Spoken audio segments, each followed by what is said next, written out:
सुनाने वाला हूँ जो आप सोचने पर मजबूर हो जाएंगे कि क्या सच में ऐसा कुछ होता है कि पढ़ा लिखा इंसान तंत्र मंत्र कर सकता है क्या।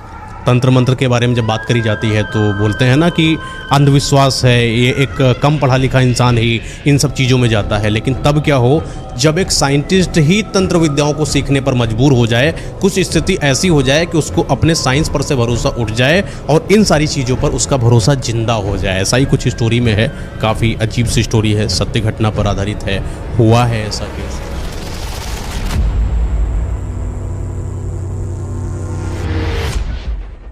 ऐसा गांव होता है जो मतलब कि एक खुशहाली से भरा एक परिपूर्ण गांव होता है, हर एक इंसान बहुत खुश है।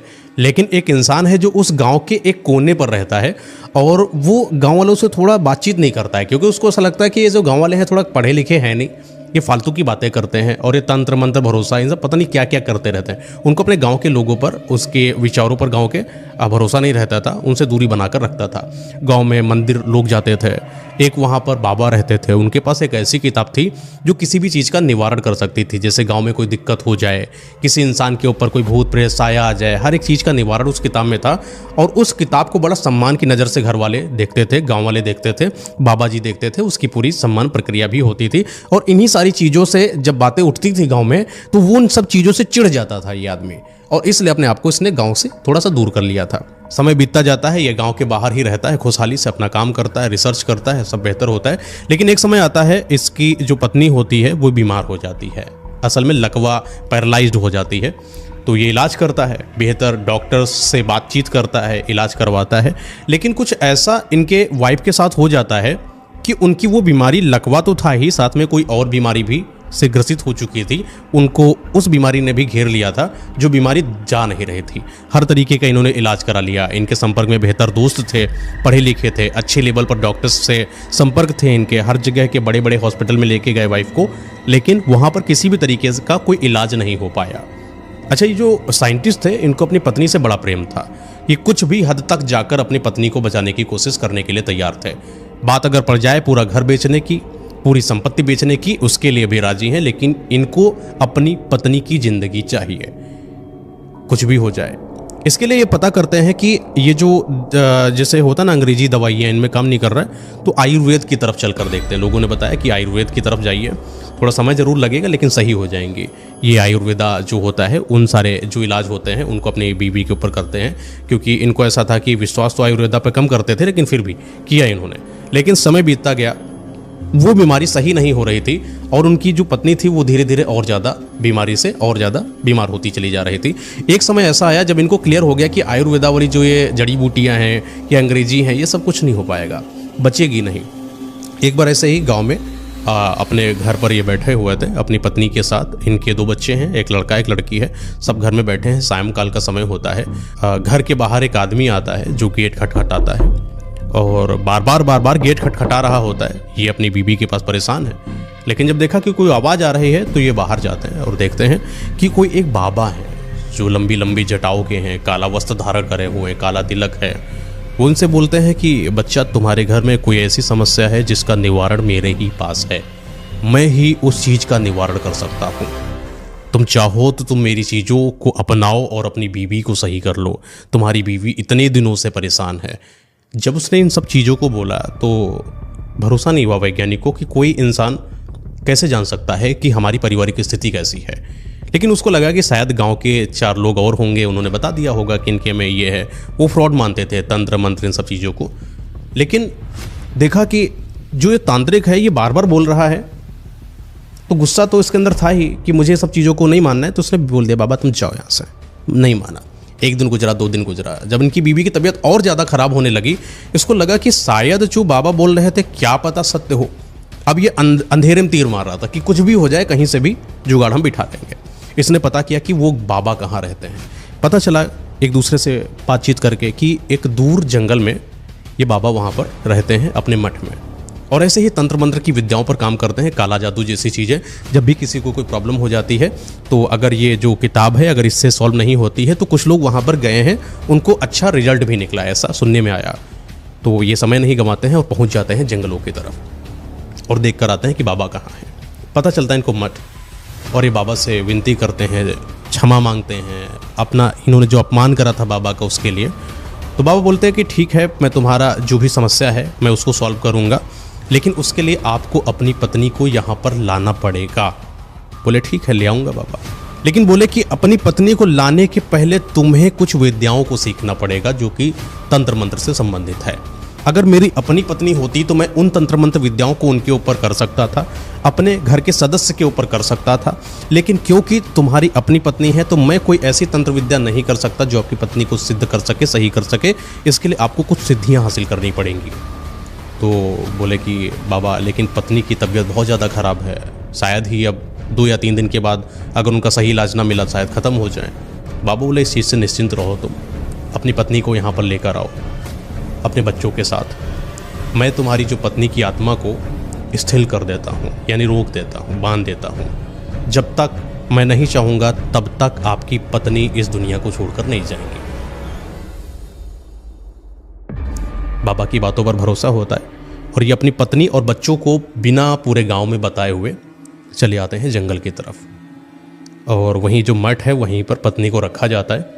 और जो ये बाबा के कार्यकर्ता थे सब लोग अपना वो प्रोग्राम सब जो होता है ना कि तंत्र मंत्र विद्या सब लगा के सेट करते हैं। और बाबा आते हैं, एक मंत्र पढ़ते हैं और पूरे शरीर पर ऐसे ऊपर ऊपर से हाथ फेर देते हैं। ये हाथ फेरना ऐसा है एक कवच जैसा बना रहा है। ये कवच इनकी पत्नी की आत्मा को बाहर नहीं निकलने देगा, उनको मृत्यु नहीं लाने देगा, ऐसा कवच है। और लगभग 41 दिन की घोर साधना के बाद कई सारी सिद्धियों को इनको सिखाना है वैज्ञानिक को। वैज्ञानिक जो है वहीं पर रहेंगे, खाना पीना सब बच्चे उच्चे सब वहीं।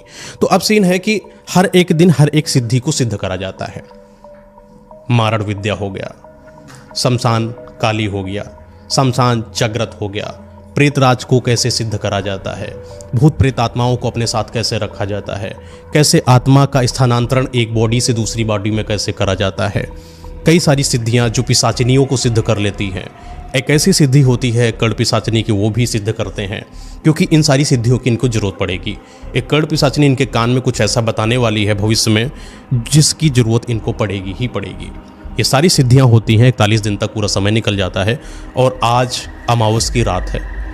तो बाबा बोलते हैं कि जो अमावस की रात है, इस अमावस की रात में तुमको थोड़ा व्यवस्था करनी है, जैसा मैं तुमको बता रहा हूँ। अपनी पत्नी को एक पीपल के पेड़ के पास जो कि जंगल में ही बना है वहीं पर नीचे आपको रखना है और उनकी जो आत्मा है किसी एक दूसरी बॉडी में स्थानांतरित करना है। क्योंकि जो ये प्रक्रिया करने वाले हैं तंत्र विद्या की, इसमें कोई ऐसा नहीं है कि 100% वो काम ही करेगा। हो सकता है कि अगर इन्होंने सही मंत्रों उच्चारण नहीं करा तो गलत प्रभाव अगर हो गया तो कोई भूत प्रेत आत्मा आके इन्हीं की पत्नी को मार सकती है। तो इसको सेफ साइड में रखने के लिए ये क्या करते हैं, अपने पत्नी की आत्मा जो है वो दूसरी बॉडी में स्थानांतरित करेंगे, जिसके लिए इन्होंने सिद्धि भी हासिल कर रखी है। लेकिन वो मिलेगी कहाँ से बॉडी, वो भी जंगल में। तो ऐसा ही इनकी किस्मत कह लो या जो भी कह लो, इनकी किस्मत थी बड़ी तेज। सिर्फ इनके लिए गांव में एक महामारी फैलती है कुछ दिनों पहले से, 10-15 दिन पहले से ही। इस महामारी में क्या हो रहा है कि गांव का लगभग हर एक इंसान, हर एक क्या मतलब जिसको भी महामारी लग जाती है वो बहुत ऐसा बन जाता है, संक्रमित हो जाता है। उसके आसपास अगर कोई रहता है उसको भी वो महामारी लग जाती है और तड़प तड़प के इंसान मर जाता है। धीरे धीरे 5, 6, 7, 8, 10 घरों में लाशें जब गिरने लगी तो इसका निवारण जब लोग गए गांव वाले बाबा से, वहीं बाबा थे ना जो किताब रखे थे अपने पास, उनसे पूछते बाबा क्या हो रहा है। तो बाबा बोलते हैं कि कोई बुरी दृष्टि है अपने गांव पर, एक महामारी प्रवेश कर चुकी है गांव में। इसका यही बस निवारण है कि जिस भी इंसान को ये महामारी लग जाती है उसको इस गांव से भेज दिया जाए। कुछ सिम्टम बताया गया कि ऐसा ऐसा होगा अगर तो उसको महामारी होगी। अब जब भी किसी के घर में कोई ऐसा सिम्टम देखने को मिलता किसी सदस्य के अंदर, उसको समझ लिया जाता है कि वो महामारी है, उसको गांव से छोड़ दिया जाए।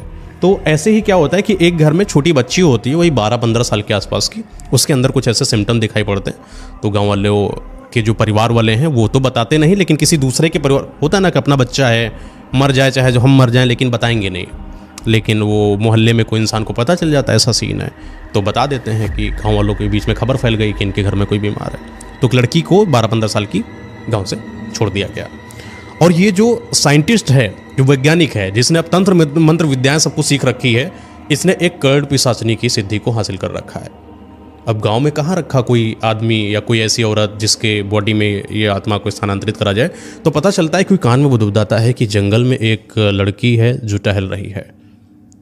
उक्कड़ पिशाचनी जी, उसके कान में बोलती है। हाँ, कान में बोलती है जो तुम्हें चाहिए वो मिलने वाला है, तुम जल्दी से जाओ उस लड़की को पकड़ लाओ। ये पहुंचता है आसपास जहाँ पर लड़की टहलती है। वहीं जब पहुंचते हैं तो देखते हैं कोई लड़की कहीं कोने में बैठकर बिलक बिलक कर रो रही है, क्योंकि इसको सब लोगों ने भगा दिया है। वो जाता है, लड़की से बातचीत करता है। एक तो गांव की ही थी, तो एक आसपास तो देखा ही था कहीं ना कहीं, चाचा से कहती थी। तो सहारे उनके वो लड़की चली आई जंगल में, बहला फुसला के लेकर चले आए। अब ये जो साइंटिस्ट था, इसने जो तंत्र विद्या से एक यंत्र सिद्ध कर रखा था, 2 यंत्र सिद्ध किए थे। एक यंत्र ऐसा था कि अगर वो किसी के हाथों में टच भी कर दे, वो इंसान या वो महिला या वो आदमी इसके मुताबिक चलने लगता। ये जो कहे, अगर ये कह दे काट दो अपने आप को, वो इंसान काट सकता था। इसने वही वाला यंत्र उस लड़की के हाथों में यहाँ पर छुआया और बोला यहाँ पर लेट जाओ, पीपल के पेड़ के पास। हिप्नोटाइज कर लिया उसको। हाँ, टाइप ऑफ हिप्नोटाइज। तो उसको बोला यहाँ पर लेट जाओ। पीपल के पेड़ के पास एक चौकी बनी है। इस चौकी के अंदर शमशान घाट से उठाई हुई जो चिताएं होती हैं, उनसे जली हुई जो हड्डियां होती हैं, कुछ हड्डियां भी रखी हैं। एक किसी का जला हुआ कपाल रखा है। तंत्र विद्या वाले सब करते हैं। और बगल में जो इनकी पत्नी है वो भी लिटाई जाती है। तंत्र विद्या चालू करी जाती है और ये अपनी पत्नी की आत्मा उस लड़की में स्थानांतरित करते हैं और लड़की की आत्मा उस पत्नी में स्थानांतरित करते हैं। और जो उनकी बीमारी लगी है, जो सिद्धियां इन्होंने हासिल करी है, उन सिद्धियों के मुताबिक ये अपने पत्नी को सही कर रहे होते हैं। इस बीच में होता क्या है कि इनकी पत्नी सही हो जाती है। जो इन्होंने तंत्र विद्या करी है वो किसी भी तरीके से विफल नहीं होती है और सही तरीके का मंत्रोच्चारण होने की वजह से आज इनकी पत्नी सही हो चुकी है। लेकिन जब पत्नी तो सही हो चुकी है, पत्नी के अंदर आत्मा तो किसी और की है। तो बोल रही है, तो बच्ची बोल रही है अंदर से। वो खड़ी होती है और ऐसे देखती, बच्ची हो ना, मेरा शरीर इतना बड़ा हो गया, ऐसे देखती है। तो फिर इनके पास जो यंत्र है, ऐसे टच करते हैं। फिर वो कहता है लेट जाओ। फिर पत्नी लेट गई। पत्नी अब इनके कंट्रोल में, पत्नी नहीं, वो बच्ची, सब कंट्रोल में इनके। अब ये जो है वही वाला स्थानांतरण वाला जो यंत्र होता है, वो दोनों में टच करते हैं और इनकी आत्मा को फिर से स्थानांतर करते हैं। लेकिन ये जो भी चीज़ है, ये एक लंबे समय से चल रहे थे और लगभग 1-1.5 घंटे पहले कुछ ऐसा हुआ था जो इन सब के ऊपर भारी पड़ने वाला था। क्या? गांव में कोई आदमी था जो ये सब करते हुए देख लेता है कि गांव की वही लड़की जो भगाई गई है उसको ये लेकर आया है। तो उसके दिमाग में ठनका, शायद जो इसने कर रहा है ये माहवारी इसी का कोई कर्म है, ये तंत्र विद्या से शायद कर रहा है।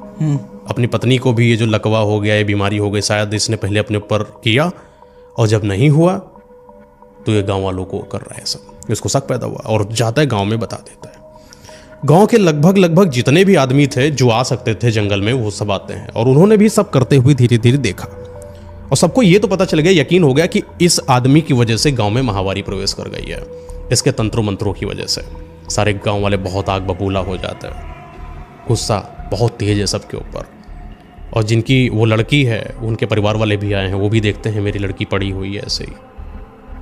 तो ये क्या करते हैं, पहुंच जाते हैं, ईंटा पत्थर जो भी हाथ में आता है मारना शुरू कर देते हैं। लड़की को उठाते हैं, जो बच्ची है उठाते हैं, लेकिन उसमें जान ही नहीं, क्योंकि वो पत्नी की आत्मा ट्रांसफर तो हो चुकी, लेकिन पत्नी असल में जिंदा नहीं है, वो मर चुकी। वो असल जीवन के हिसाब से जो उसका होता है ना, कि समय होता है किसी इंसान के मरने जीने का, उसके हिसाब से वो मर गई है। ठीक है, तो वो जो मरी हुई औरत है वो लड़की के अंदर है। वो तो लड़की क्या हो गई, मर गई। तो उन्होंने देखा, लड़की को हिलाया डुलाया, कुछ नहीं, जिंदा ही नहीं, खत्म।